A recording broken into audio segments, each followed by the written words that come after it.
Hello, my history of nursing is going to be on Nurse Linda Richards. Linda is a nurse that was born in 1841. She died in 1930, and she was the first trained nurse in America. She did her training at Grand New England Hospital for Women and graduated from there in 1873. Linda was born in the state of New York, and she traveled around with her parents to the states of Vermont and then ultimately to Wisconsin. At the age of 13, Linda's parents both contracted tuberculosis. She helped to care for them along with a physician in the area. Subsequently, she also cared for her fiance who was injured during the Civil War. Between caring for her parents and this fiance, she really developed her love of nursing. Linda saw a lot of changes in her lifetime. This was a period when there was a massive population growth.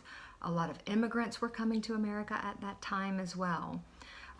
We also saw new technology being discovered and opportunities in medicine. Contributions that Linda made to healthcare include the formation of keeping medical records and physician orders. She was also instrumental in developing a professional nurses program at Massachusetts General Hospital. Through this program, she was able to prove that nurses who have been professionally trained are superior and provide superior care to untrained nurses. One of the largest social issues that occurred during Linda's lifetime was that of racial reorganization. As I mentioned, there was a booming immigrant population. There was also a mixing of races. There were children born to African American and Caucasian couples. There was interracial mixing between Native Americans and Caucasians. Additionally, there were Asians that were brought into the mix.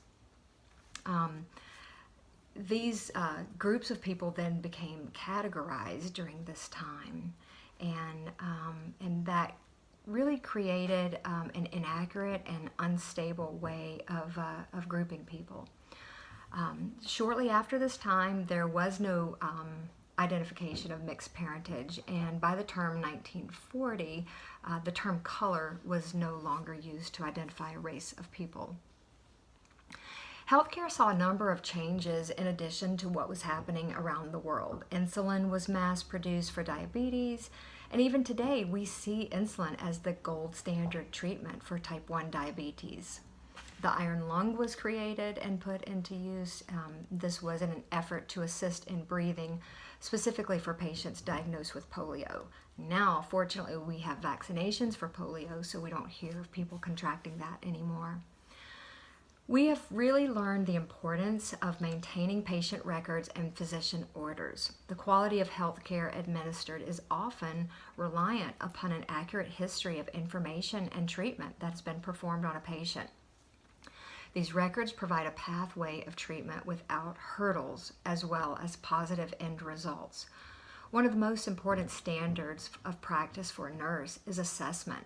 So this includes collecting data from the client, having a history of medical information. Nurse Linda was so insightful to see the importance of creating a system that would keep all of these records together. I can only imagine how much that increased efficiency, patient satisfaction, and positive outcomes.